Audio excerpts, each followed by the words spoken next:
drop it. Jerry Reinsdorf, I know it's hard to separate one from another, but this one certainly was different.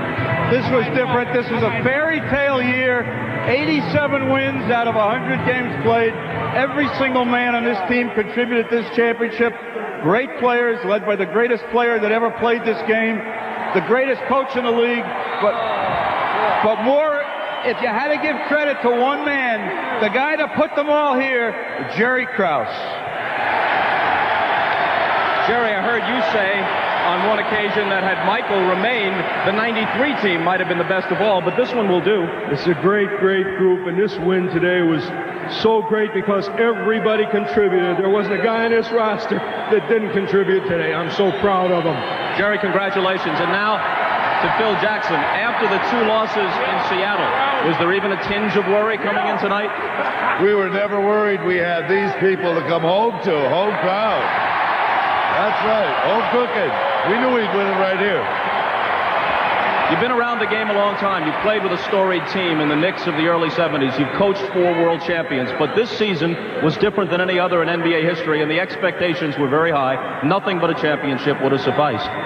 You're right. The championship was placed on our heads the first day of camp. Dennis Rodman, in addition to our basketball club, we've had a wonderful time doing it. It's been a joyful ride. The atmosphere in this building speaks for itself. We don't want to put a damper on it in any way, but this is a question that has to be asked. Do you expect to be back here as you go for 2 in a row and 5 overall next year? They want me back. If the management wants me back, I'll come back. It's got to be right. It'll be right. And now let's go to Ahmad Rashad, who's with Michael Jordan. All right, thanks, Bob. Michael, I know that the first one was sweet, but how much sweeter was this one? Well, you know, I can't even put it in words. My Father's Day, what it means to me. I know he's watching. To my wife, to my kids, to my mother, my brothers and sisters. This is my daddy. I'm very happy for him. Now, you had said, Michael, that of all the accomplishments that you've made, that this may be the accomplishment. Why? Well, this goes right up there to having my kids. My kids are the most important things to me, my wife, my family. But next to them, this is going to mean a lot to me because of what it symbolizes, which is my father on Father's Day. It means it means a big deal to me. Now, you remember just a couple of years ago that early flight to Indiana where it all started.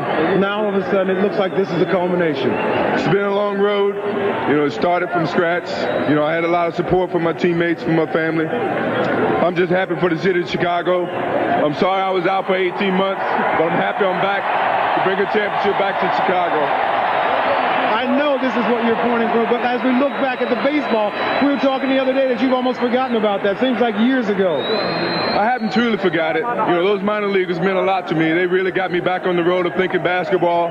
They showed me the genuine attitude that you have when you're playing a sport that you truly love. So I give a lot of gratification to the minor league organization, the White Sox organization, for giving me that inspiration. But it's always great to come back and play in Chicago. All right, Michael, congratulations to you on a great year and way to bring it to an end. Thank you very much. All right, let's go over to Jim Gray. All right, thank you very much.